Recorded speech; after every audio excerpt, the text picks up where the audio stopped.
What's up, guys? This is Timothy Douglas with the Living the Dream People of Austin podcast, where our goal is to build a community in Austin that helps people achieve their dreams and ideal lifestyle by inspiring action and accountability. If you want to help me achieve my dream of helping 120 people buy or sell a home in the Austin area before 2021 is over, and you know somebody that's looking to sell real estate or buy real estate, send them my way because I would be extremely grateful. All right, let's help each other achieve our dreams.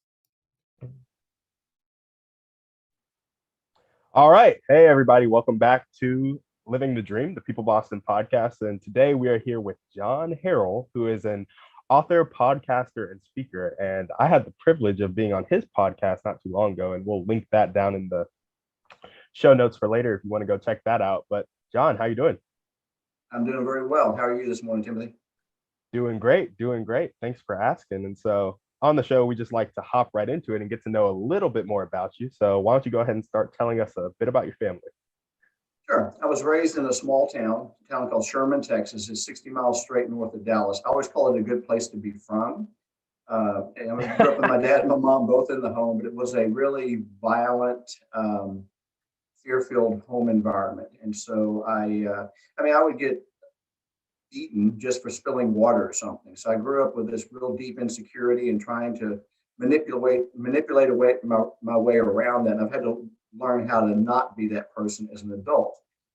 So anybody that's listening that feels like they're in the same boat, try to do it before you reach adulthood. It's a lot easier trip. I've been in Austin for 28 years. I have two sons. They're 27 and 25. Good guys. I tell my sons, I say, I love you always. There's nothing that you can do that can stop me from loving you. I don't always like you. I don't always like the decisions you make. It doesn't change how I feel about you. And their mom, she and I are divorced, but she lives here in town as well. Gotcha. Nice. Thanks for telling us about that. And Sherman, Texas. Good place to be from. There we go. All right. Why don't you go ahead and tell us a little bit about what you like to do for fun? It's funny because I'm a real people person. I just have this high social quotient. I have an outgoing personality, but I also enjoy my solitude. So to me, sitting, it's raining today and I've got lots of other stuff to do, but if I didn't, I'd sit and read a book or I'll exercise this afternoon. I will go out with my friends, get together with them and barbecue and just try to engage. And I started the podcast back in December because I have the energy of 10 normal humans. I needed to do something with it. So I was forced to work from home. And so I thought, people keep telling me to start a podcast. I go, okay, I guess since a dozen different people unrelated to each other said that, maybe I should start a podcast. So I started that in December. It's the Determined People podcast, if anybody wants to tune in. And then I had fun with that. I wrote a book in 2018 called Killing My Father and Then Finding Him. And so I write a daily inspirational blog. I record podcast every day, a 1-minute inspirational message. Then on Sundays, I drop an interview as we did with you. Some really interesting, remarkable people. I mean, God has brought me some incredible people to talk to. And every single one of them has been willing and open about sharing their story. And it's just great. Everybody has a story. People think they don't, but they do. And I have this infinite curiosity. It's the science geek in me, okay? And I love to get inside people's heads and their hearts and see what makes them tick. I always feel sorry for my seatmate if I fly from here to Los Angeles because the 3.5-hour flight, I actually had somebody ask to be moved because I was questioning them so much. That's only happened once, but it did happen. That's awesome. No, I love it. It's amazing what people will share with you when you approach that conversation and if I bring my guard down, it encourages them to let their guard down and they will openly share. I've heard stuff from people that very intimate details of their life that they don't share with a lot of their close friends, but they told a complete stranger they know for 3 hours. So I feel fortunate to have that kind of personality. So these kind of things though are fun for me. I don't go out and hit the bar scene and stuff. That's just not my thing anymore. When I was your age, I did, but packed a lot of living into these years. So that's how I entertain myself. The Yeah. creative side really is fun. So No, I love that. And it kind of ties right into your occupation of like author, speaker, podcaster. So why don't you tell us a little bit about what that part of your life looks like, other than, I know you said you like will go to detention centers and stuff. So tell us a little bit more about that. yeah, that Timothy is probably one of my greatest privileges, and I've got a lot of things I feel privileged to do. Um, Through a connection I made about 6 years ago, I was asked if I could go in and speak to the kids. And you gotta kind of paint the picture here. When I walk into a detention center, it's 100 kids, and almost to a person is either black or Mexican. They don't look like me. I'm much older than them. These are kids 7 to 17 they're just kids, and they've done some really bad stuff to get put into the detention center. And many of these kids will end up in prison down the road. But when you look in their eyes, they're just kids. And you see that they're just scared kids, is all they are. And they don't have good family backgrounds, most of them. They don't have any structure. They are raised around a lot of dysfunctional people, and they have found their way to manipulate their way through life. They just happen to get caught for pushing drugs or skipping school too much, and armed robbery sometimes. I mean, it's a whole gamut. But and I always start off the same way, because you can see the look in their face when they walk into the room. They don't know me. They haven't ever seen me. But I look at them. I say, I have one superpower, and that superpower is I can read your minds. And they start looking at me like, that look that your dog gives you when he's trying to figure out what you're saying. They're Yep. turning their heads to the side. I say, you're looking at me and you're thinking, what could I possibly have in common with this older, extremely good looking white man? And when I say that, they laugh. If you can get a kid who is just scared to death to laugh, their guard comes down a little bit. And I just say, if you'll allow me the next 30 minutes of your time, I'm going to share with you how we are not as different as we may appear to be on the outside. And I just go in to start telling them my story. And so, and within about 3 or 4 minutes, you can see it. You can sense it in the room. All the skin color difference, all the age difference, it all just melts away. And they start seeing me as one of them. And that is the greatest privilege, because I have a real heart for kids, for young people, a struggle. And when you see that youth suicide became the #2 killer of kids in 2016, it's heartbreaking to me. When you're a young person, you've lost all hope, and you think that taking your life is the only way out. It's not.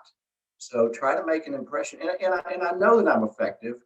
Out of 100 kids, you may reach 1, 2, 3, 4, 5. You never know. And one thing I wish I knew is I wish I knew what happened to them down the road. But I don't have that ability, because they have to protect their identity, and I can't stay in touch with them. But I'm always curious. But I had a group of kids from the detention center write me thank you notes of their own volition. Kids don't do that, okay?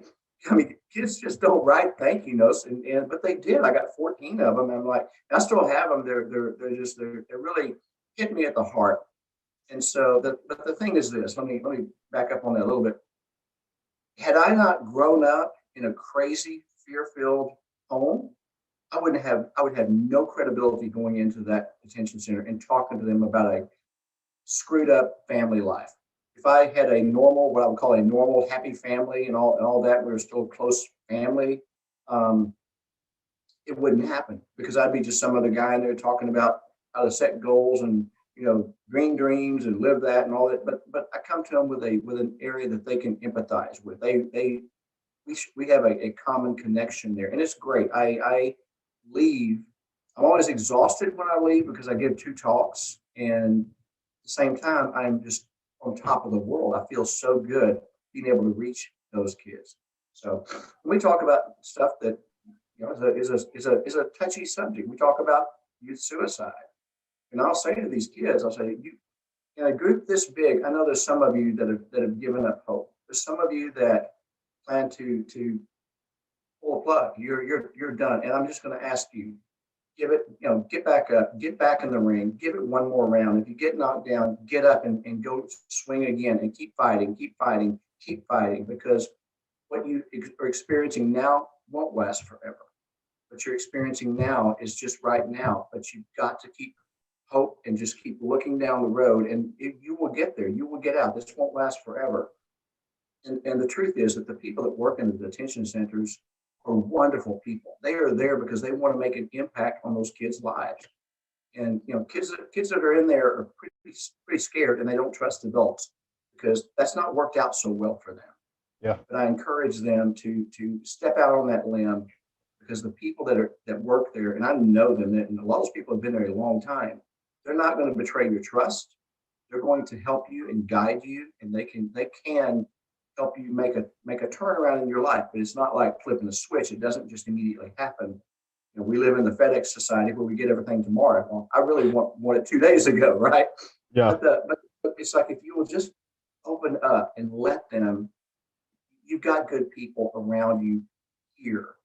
And so, but again, that's probably my greatest privilege, is to be able to go in and speak to those kids and really connect with them. It's one thing to go talk. It's another one to truly connect with them, because they'll always hang around and want to talk and ask questions individually until they, their day is scripted, so they have to leave at a certain point. But it's great. They are fearless in asking you anything, but I love it. With kids, you have to be really honest. You cannot lie to them. You can't dodge a question, because they will pick up on it, and then you've lost credibility.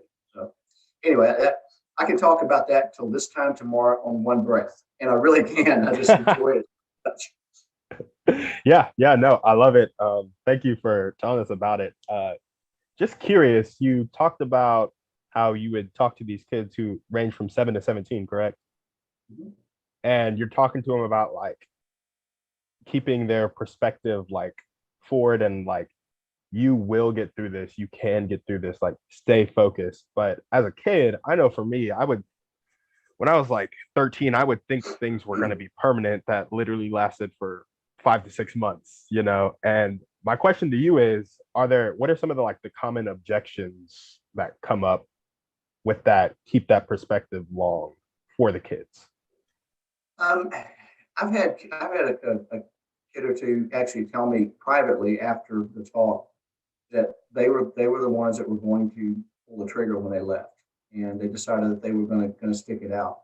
So what I say to them when that comes up, because I tell a story of getting it wasn't a whipping, it was beyond a whipping by my father.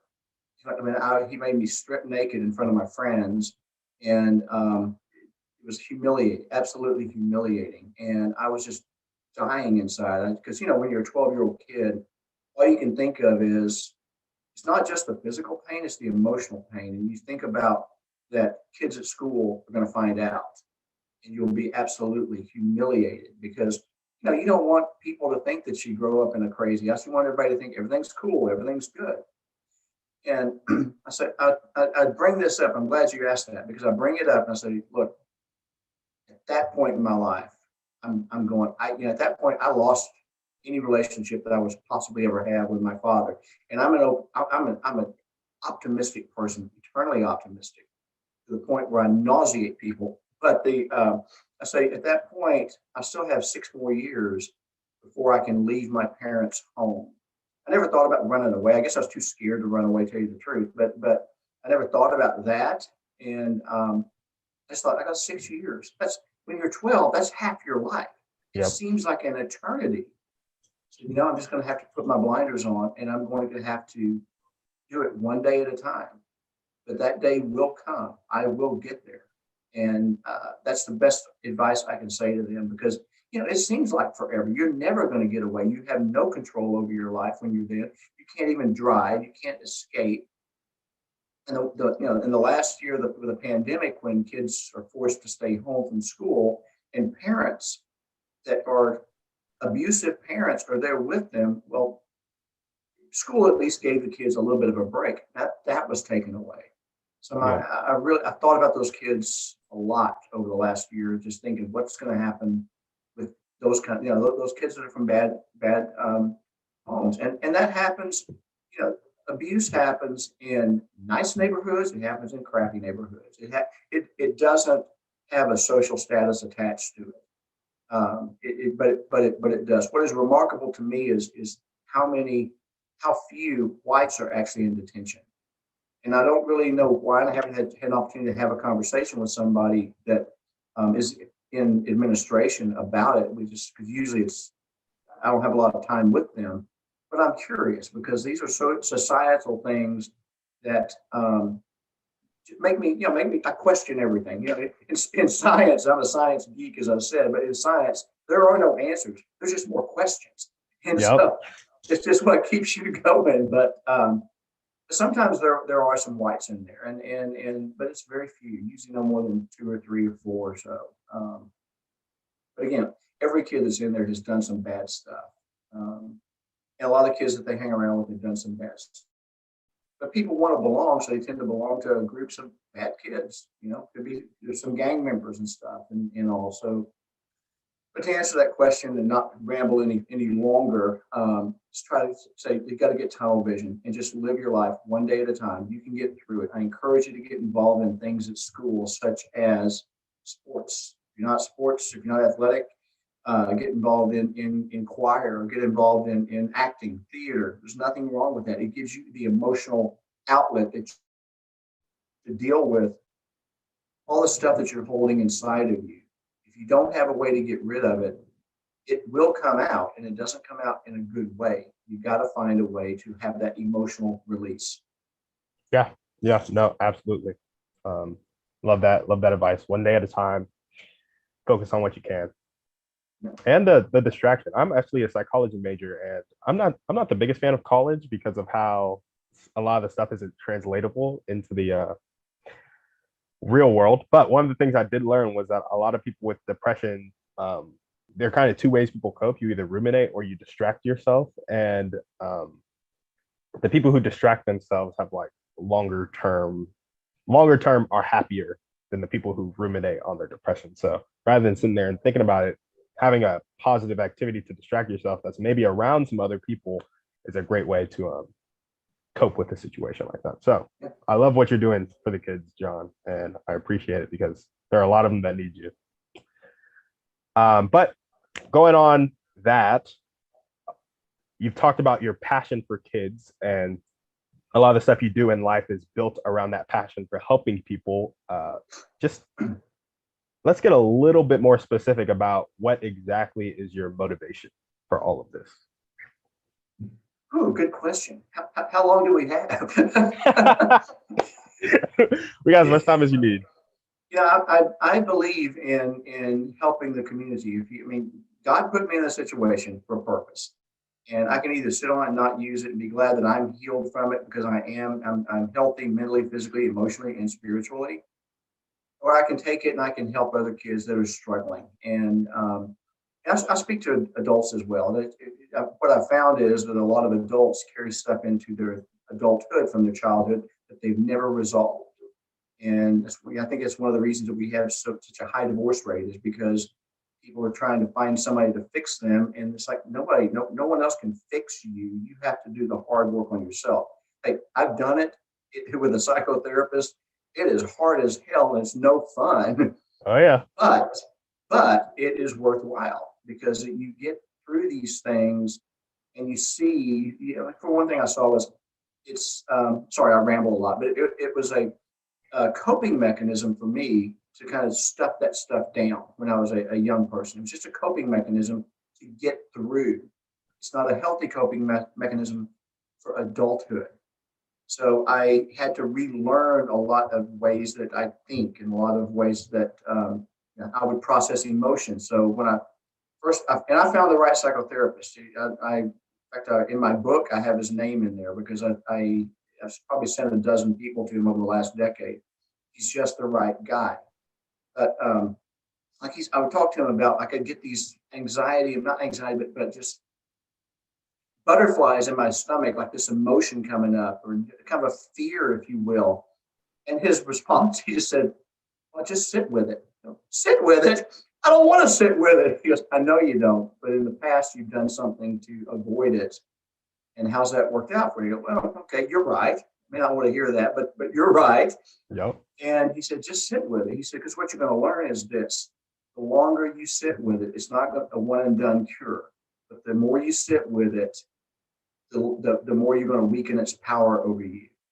And so, the next time that fear-filled emotion came up, I just sat with it. And it's uncomfortable. Man, it is really uncomfortable because I want to go back to my old ways. But I stuck it out. I sat with it. It passed, which is what he said, because it will pass without you doing anything. Just sit there. And it passed. And when it came up the next time, I did it again. I sat with it. And it wasn't as long. And now I don't have that happen anymore. So, I'm free, but I know that happens with people. So I try to, my motive is to help people heal themselves. And I'm not a healer. I'm not a therapist. I was a psychology major also. I went into a whole different industry because I was through with school, man. I didn't want to go to grad school and, sit in a room, people going, how's that make you feel? But and by the way, David doesn't do that. His name's David Clemens. He doesn't do that. But the motive comes from, I am so fortunate. I practice gratitude actively, and it's like most of my prayers are prayers of gratitude. Thank you. Thank you for my beating heart. Thank you I woke up today. Thank you that I have food, I have a safe place to live. It's just stuff that we all take for granted. I mean, fresh air isn't something we take for granted. But if you're a baby in Syria and your leader has gas bombed you, every breath you take will kill you. And so we don't need to take it for granted. I'm in a great thriving community, a city, and I don't have that to concern myself with. I don't have to worry about bombs being dropped on my city. So I don't think I do. But so I try to reach and impact as many people as I possibly can in any form I possibly can. 2 years ago, you're going to kick out of this. I was asked to be the morning keynote speaker for a church camp, right? And it was here in Austin at Greater Mount Zion Baptist Church is where it was held. It's a Black church, and they had bussed in kids from all over Texas for this 3-day church camp. I'm on the stage in a church, and I get down and go walking around the audience with the microphone, and I'm the only white guy in there. These are all kids, the same thing. They're like 8 years to, I think, 16 or so, and about 400 to 500 people, including the adult supervisors, camp counselors, etc. And I got to tell you, Timothy, it was a blast because I connected with them too. I just told my story. I asked the pastor, Daryl Horton here in town. I said, you know my story. What do you want me to talk about? He goes, just tell your story. Okay. And so I did, and I didn't hold anything back. I think I even said a couple of dirty words in church, which I'm, scared of. But when you're honest with kids and you can watch their body language and you can tell by the questions they ask that you're really making a connection. So it's like, I could have stayed there all day with those kids. But they had another keynote coming in who happened to be Brian Manley, the chief of police at the time. He was a wonderful man, but he was the afternoon keynote. They go, well, we got to take the hook and pull you off stage, man. But my motive is just, it's kind of I don't want this to sound selfish because it's not. I get a better feeling from giving to those people than I can even describe. It's a thing of doing something for someone who can never do anything to repay you. But I thrive on that. And I love the fact that 400 or 500 people, I may reach 15, 20 people. And that's the sad thing because you want to reach everybody. But it's just the numbers. It's just how it works. But to know that I did, and by the way that we connect and we talk and we interact, and how many kids were like infringing upon their lunchtime to stand in line to talk to me afterwards, one-on-one. That's what motivates me because I know I'm reaching them. Kids send me thank you notes from a detention center. I know I'm reaching them. I'm making an impact, and they're repeating in their thank you notes what I said to them and what impacted them. So that motivates me to go do it even more and just keep going because you kind of need some convincing that you really are making an impact. And when I start feeling like, am I? Then all of a sudden something comes up, and I am. So. Yeah. No, I love it. I love that feeling that you describe because I've heard over and over in books and from people and just from personal experience with like the few times I've done it, because I haven't done it extensively, but with the couple times that I've done it, I'm like, no, this is awesome. And it like gives you energy and gives you like it's almost like a little slice of heaven, like a little getting a little slice of like what God gets to do for us all the time. So I love think that it you is. And I think you hit on something which I say to people all the time. So, we're made in his image. God doesn't need our money. He doesn't need anything from us. I mean, he's self-sufficient. They say on the seventh day he rested. He didn't take a day off. He didn't even take a moment off. But that feeling that we get when we give to others that cannot do anything to repay us, that's what he does. He provides fresh air. He provides sunshine. He provides the plants, the nature, the community, the friends, the friendship, the food. He provides everything. So he just gives and gives and gives. And that's the feeling he gets times a trillion because he's God and I'm not. But I think it's that. And it goes back to even I don't know a lot of scripture. I know some, and I do Bible study on my pretty often. But and I don't know where this is in the Bible. One thing Jesus said was, he said, "What you do for the least among you, you do for me." And that has always stuck with me. It's like, whatever you do for the least among you, you do for me. And that means kids in detention centers. If I can provide some hope, anything I say that is good, that's impactful, or anything I write that I put on paper or a blog or the book or whatever, like anything I do that's impactful doesn't come from me because Timothy, I'm not that good. Okay, I'm really not that good. But it's God speaking through me, and so since I can do those things, I have an obligation to serve Him by doing those things. Gotcha. Love it. All right. Well, I'm running a little short on time, so I don't want to keep you over too much. So let's just skip. We're going to skip the part where we talk about the city of Austin. I'm sure you have great things to say about Austin, but I kind of want to hear more about your dream and how people can help you with your dream. Sure.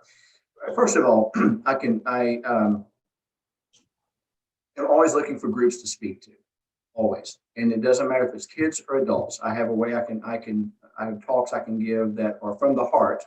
Everything I do is something from the heart. I don't really like talking about business and stuff. I can talk about geopolitics, but it's not as, I'm doing a talk in a couple of months about deeper connections with your clients, how to have deeper connections with clients and prospects.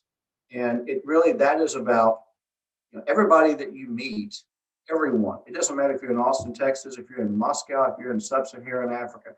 Every person is searching for two things: who am I and why am I here? And that's how we as human beings can connect. Their identity and their purpose. I call it your personal IP address. Everybody knows Internet Protocol. This is identity and purpose. So my dream is to continue speaking as often as I can. I don't charge, by the way, to do it. I just enjoy it so much. And it's like I've been given this gift. So I just go do it and I count on God to provide for me and let me down. So if they want to connect with me, they can find me on Facebook or Instagram or my blog.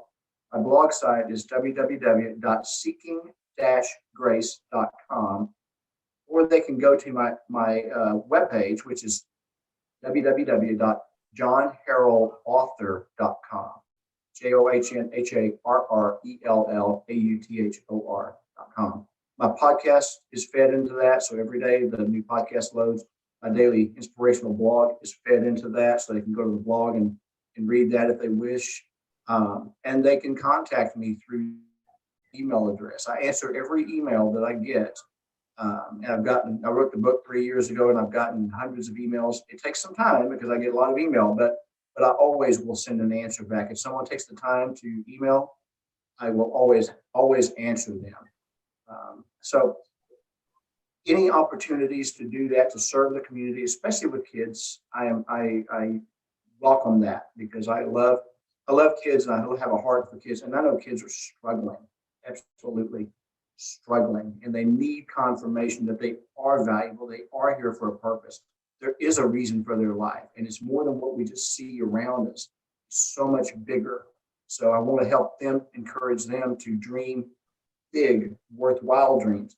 Don't make your dreams and your goals about money because you'll always be chasing. That's not sustainable. Make your goals and your dreams about reaching and impacting others.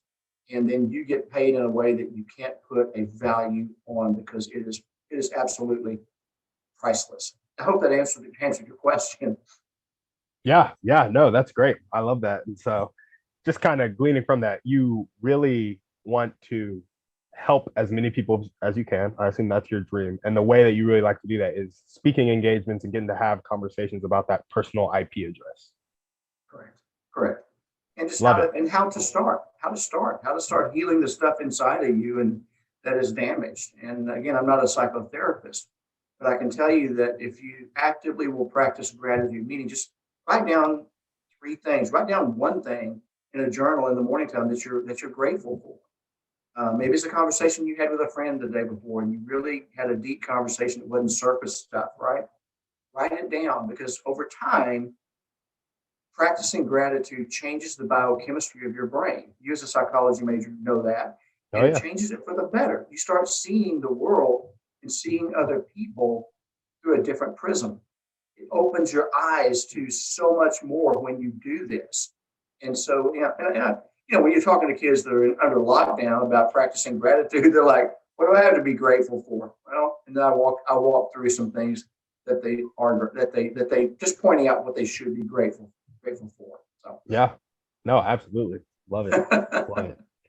All right, let's go ahead and hop into our thriving 3 because you've been through a lot and you've gotten to the point where you're healthy all the way around now. So I want to hear about kind of what you are doing in your daily life to thrive. And we already heard one of them. You love to practice gratitude.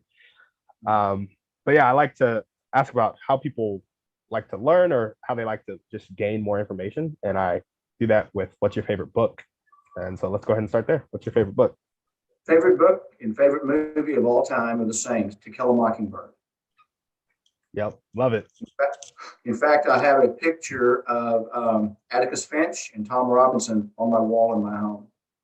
It's such a... Oh, sorry, what were you going to say? No, go ahead. I was going to say, it's such a popular book and movie, and I think I saw the movie, or at least part of the movie, when I was like a small kid, and I don't remember it at all. It's worth going on. I don't know if it's on Netflix or Amazon Prime or where, but to me, it's worth it. Everybody needs role models in their lives, and I discovered Atticus Finch at the right moment in my life, and he was just this man that was in the setting is 1933 Alabama and is racially segregated, and he was hired, appointed actually by the court to defend Tom Robinson, who was accused of raping a white woman. Now, when you watch it, you can tell. I mean, this won't spoil it for you, but there's no way that he did what he was accused of. Yep. But they needed a scapegoat, but the whole story of Atticus and what a solid man he was in all ways. He's a single father. His wife had died, and so how he taught his kids about compassion, kindness, doing for others, and being respectful, and it's just incredible. And so the author, Harper Lee was her name. I thought Atticus has got to be based on somebody. It's based on her father. So it gave me someone to look up to. When you're a kid, you need role models. You need people to look up to. And I don't think that Dennis Rodman is the good role model, okay? But I think that when I found Atticus Finch, I'm just picking on Rodman. I think he's actually a pretty colorful character. But when I found Atticus was the right time in my life, and I said, okay, no one can live up to how he was, but you can sure shoot for it. You can try. And he was a character-driven guy. So I had that. As a man, a young man, I needed a man. I needed a solid man as someone to look up to, a role model. And I found it in Atticus Finch. Absolutely. Love it. Love it. Okay, the other thing I like to do is, and I think this is kind of with your gratitude journaling and perspective on life.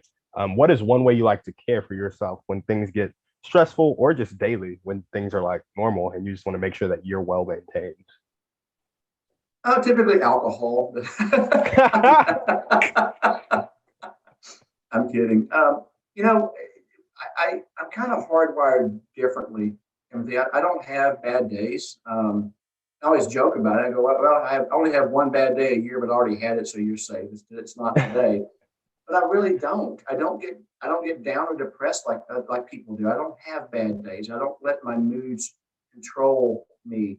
So what I typically do in the last year, 14 months, I guess, of the pandemic, and this is tapered off in the last month, but I was sending 100 to 200 text messages, calls to people, just checking in with them because I know that isolation is not a good thing. So when I do that, whether they respond or not, it didn't matter. But I know when I'm doing that, they know somebody actually cares and is thinking about them. I try to put the focus elsewhere, and it kind of keeps me on on that high, if you will. But I never. If you know about my background, how I was raised, and how I was taught to dumb down my emotions, don't show emotions, and that they aren't valid, and then I should be a raving sociopath, somebody without a conscience, but I'm not. I was spared. I don't know why. I don't know why. I do know why, but I don't know why it was me, because a lot of people that were raised like me grow up, they have no conscience. They don't care. They're raving narcissists, and Yep. I'm fortunate that I'm not. I'm a kind-hearted person. So I try to just reach out and keep in touch with others, letting them know that someone's thinking about them. You staying connected to family and friends. You doing okay? And oftentimes I get back at them. Thank you for checking in on me. I really appreciate it, because we need to stay in community with each other. Even if there's a lot of these are casual people. I got a couple of really close friends here in town, but the others are just kind of casual relationships. But I think it's important to check in with those people and that connection, because people were scared. They were scared about what the pandemic is going to look like. How long we're going to be in lockdown. At the time, you're thinking it could be 3 years, right? And we're all going to be a bunch of masked fools. but it turned out that we're coming out. We're coming in for a landing on the pandemic. And I keep going, okay, what's next? We had the snowstorm of the century in Austin, which we don't, it's been since 1949 we had this kind of weather. We don't typically get that. And then they have a shipping container ship block the Suez Canal for a week. I'm like, okay, what's coming next, right? Yep. That just makes you wonder, but I got to believe it's something. I got to believe it's something good. It's just how I'm hardwired. So to take care of myself, I try to reach out to others, and it's not a good answer, but it's the truth. I don't have bad days like most people have. So I'm fortunate. I don't know why I don't, but I just don't.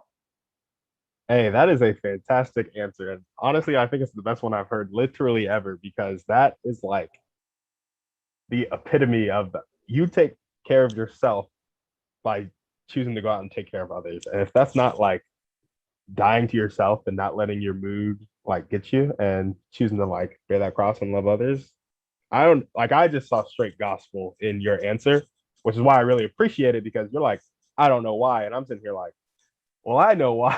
And it's like, it's really just like, yeah, that's why you're a Christian man, and it shows in how you carry yourself and love others. And I think that's fantastic. There's one thing I would love to leave your viewers with. It's a saying that comes from, I believe it's Saint Francis of Assisi, because I know people that can spout scripture off, chapter verse and everything, and I really can't. I know a few, but I kind of get turned off by those people. To tell you the truth. Yep. Because it's more like the old actions speak louder than words. And Saint Francis said, "Preach the gospel often. Use words when necessary." So show that you're a Christian by the way you act. And it's like, Christians can be, we talked about this on the phone. It's like Christians can be the tough crowd, because like, oh, they're not our kind of Christians. They're not as good as us, or whatever. What's our kind of Christians? Yep. I did an interview back, released it on January 31st with a young lady. She's so sweet. She is a professional musician, professional chef, ordained pastor. She's also a lesbian. And as people say, well, you can't be gay and be a Christian. Yeah, you can. And Yeah. we always want to project on other people, and kind of pick and choose the sins that we may want to compare against, right? But it's like, you know what? And I wrote this in my book, leave the judging to God, because he's the only one who has all the answers anyway. Yep. We don't. I can only work on myself, and I allow the scripture that I read and study, learn to flow through me without having to count off, spell out John 3:16, which everybody knows. I mean, just turn on a football game, right? Watch a field goal being made. There's John 3:16. Exactly. Anyway, I did. I think your viewers, based on the content of your podcast, might enjoy my book. It's called, again, "Killing My Father, Then Finding Him," written in 2018. It's only 46 pages, and I kept it short because I wanted men to read it too. So, but it's a book about a lot about my life, and it's about observations such as judgment, purpose, faith. There's a chapter on that, and I've gotten great reviews on it. And anyway, it is a short book, but it is written from the heart. Yeah, absolutely. Well, John, thank you so much for being on the podcast. Is there any last things that you want to talk about before we sign off? I would mention the charity that I'm privileged to serve on the board for. It's called Rachel's Challenge, and you can look it up. Our website's not real impressive. We put most of the resources into, I don't work there, I'm just on the board, but they put most of the resources into programs. They're primarily in schools. It was named for Rachel Joy Scott. Rachel was the first child killed at Columbine High School in 1999. Her dad, Darrell, and stepmom, Sandy, took that horrific tragedy, turned it into something for good. Sadly, 17-year-old kids die every day. Rachel's story has been experienced by over 30 million people worldwide. There's something bigger at work here. It's in schools, so it's non-religious, non-political, but there's definitely something that causes kids to see her story. It gives them hope. They get a few hundred letters, emails every year from kids who are going to commit suicide, many times the very day that Rachel's story showed up in their school. And they decided that they had renewed hope. And it's just, there's something really special about it. And in May of 2015, Harrell Scott, Rachel's dad, we were talking, and I wasn't even on the board yet, but we were talking, and they talking about the future of Rachel's Challenge, what he wanted to do, how he wanted to expand, et cetera. And he said something to me that stuck with me that is, I can repeat it verbatim. He said, "John, none of this would have happened. None of the lives we've impacted, the lives that Rachel's story has saved, would have happened if I had not found it in my heart to forgive the two shooters who murdered my daughter."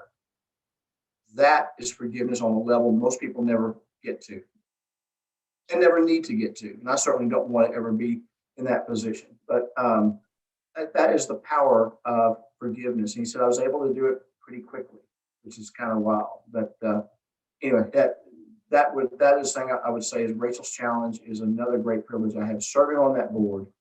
They have 10 full-time employees, and they get more done with 10 full-time employees than companies like IBM do. Okay, I mean, I always joke at board meetings, go, you know what? You guys are so productive and so effective at what you do. I think the federal government could learn a lot from y'all.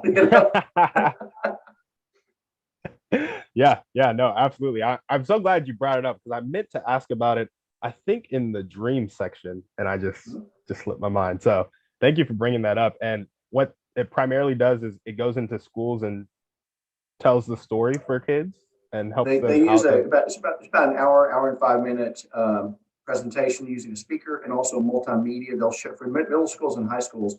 They'll show scenes from Columbine. They'll show scenes of SWAT team getting kids out of there, and they will walk through it. Then they talk about Rachel and what a unique child she was. She reached out to 3 groups in school: kids who were new to school and didn't have any friends, kids who were getting bullied in school, and also kids that were special needs who were very much getting bullied. And she just reached out. She didn't care about being popular. She was a beautiful high school kid and pretty unique though. And when you read her writings, She has 6 journals she left her family with. And you read her writings, it blows your mind. You go, the 17-year-old girl that wrote this stuff had God speaking through her all the way, because it's deep writing that is mind blowing when you see this. Like, I refuse to be labeled as average, or figure out who you are and don't change for the crowd. Just stuff that is, I turn on to it because that's kind of the same stuff I say, but it's remarkable. And there's something bigger at work here. I'll tell you a quick story. There is a young man, and Daryl did not know this about his daughter. He knew she was kind of a spark plug. She was the middle child of 5 kids. But he said at her funeral, and for months after, he said, I had kids that she went to school with come up and tell me about how Rachel had impacted their lives. One boy comes up to Mr. Scott, Daryl, and says, Mr. Scott, your daughter saved my life, and I never got a chance to tell her. He said, well, what's the story? Tell me. He said, and his name is Adam. Adam is a special needs, medium functioning special needs guy, big tall guy, and he said, I got picked on every day of school, every day of my life at school. I got picked on, I got called retard and pushed against the wall, and just he said, I hated going to school. And one day I was at my locker and I was getting my stuff ready for the next class. And these 2 bigger guys came up and they start pushing me against the lockers, and they take all the stuff out of my locker and they pull it out and they just kick it down the hallway. And, Adam, being special needs, got really excited, just very excitable, and said, your daughter saw from way down the hallway what was going on. And she ran down the hallway and got in between me and these bigger guys. Now, she was only about 5 feet tall. Yeah. She balled up her fist and said, next one of y'all that messes with him has to go through me. Now, I doubt they were really scared, but whatever she said, they turned and walked away. Then she took and helped Adam put his stuff back together, how to help him organize his locker, and then walked him to class. And he said that she took it further. She went to her friends and said, Adam doesn't have any friends here. He has no community. If you see him sitting by himself at lunch, go sit with him. If he's just by himself in class, just go sit with him. See him down the hall, give him a pat on the back. You don't have to marry him. Just give him a sense of community. He said, what she never knew was that very day that she took up from me at the locker, I was going to go home and kill myself. And when she took up from me, he said, I couldn't do it. I would have felt like it would have been for nothing. And she saved my life. And the other thing he said was, now I often wonder if I had killed myself, would anybody even notice? That's what kids are going through. That's what kids are dealing with. Be noticed. Rachel's Challenge it allows kids to feel safe enough to let their guard down. So you'll see the high school quarterback and the 5 foot tall thespian connect, because they both go home to alcoholic families and they don't want anybody to know, but they share that experience, and they may not become best friends or anything, but they see each other in a different way. They see each other for who that person truly is, not the facade that we all will put on, how we want people to see us. And we see that in schools, when Rachel's Challenge is there, referrals go down by up to 80%. Test scores go up, truancies go down. I mean, the whole culture of the school changes for better. And that's what we want. We want better, more deeper connected schools for our kids. And learning goes up. You can't learn if you're in a constant state of fight or flight. You've got to be in that frontal cortex mode too. And we need both, but kids that come from crazy backgrounds are always in fight or flight. It's just that. And then you go to school, if you're getting picked on or looked over or whatever, you're just trying to maintain and get through the day. So it has such a positive reach and impact on kids that, again, I've been on the board 6 years now this month, actually, and I am so honored to be with the people on that board, and people that work there. They're just great people. I mean, I can't say enough good things about the people that work there. They're just wonderful people. Yeah, absolutely. If we wanted to support Rachel's Challenge, how would we do it? There's a donate spot on the Rachel's Challenge website, which is rachelschallenge.org. RACHELSCHALLENGE.org. You can donate there, and every donation has been matched dollar for dollar, and it's kind of going on for forever. So there's a very generous benefactor that matches everything. And it's wonderful to see the good in people rather than what I always tell people, turn the news off, because if something really big happens, somebody will tell you. If another 9/11 occurs, somebody's going to tell you. Take the time to go listen to a podcast, go read something, that lifts you up, that's edifying. Learn to say no, but that's how they would find it. They're on, Facebook. They have a Facebook page. They have a Instagram, and they have Twitter and all.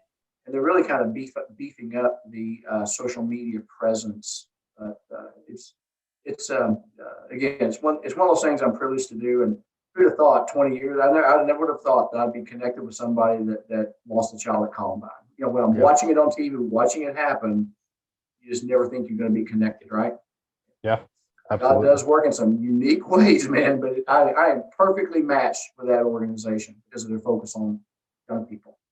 If we say a parent's listening to this and they want to get Rachel's Challenge in their school, how would they do it? So they could contact the organization directly. There's a tab that says book an event. They can reach me, and I can put them in touch with the right person. His name's Andrew Strait, who's the national director of partnerships. It's not, we got the word sales out of it. It's not really sales. They want to partner with schools and school districts to really help their school become more connected. And so either way works fine. But again, there is a book an event, and they will get in touch with you. Believe me. Gotcha. They've been pretty much shut down for the last year because schools were not in. Now we are about to get back into the swing of things with the pandemic waning. And on the board meetings, I said recently, look, you guys need to be ready, because the social emotional learning component you're going to be overwhelmed. The counselors are going to be overwhelmed because kids they've gone a year without any validations. Not all kids, but a lot of kids. It happens a lot more often than we ever want to acknowledge. So just get ready, because they're looking for someone to say, you know what, you're okay. Your life matters. You matter. You have a bright future ahead of you. I don't care what's going on at home. I don't care what's going on there. You have a purpose. You have a reason to be here. Absolutely. Yeah. That's another one of those things. I can talk till this time tomorrow in one breath about Rachel's Challenge too. Yeah. Well, hey, I love it. And now, thank you for being on the podcast. Is there anything else that you want to talk about? Anything else you want to say about Rachel's Challenge? Or one last thing that popped in my head. Then I promise. Well, I'll try to shut up. Okay, I promise I'll try. I can't promise I'll shut up.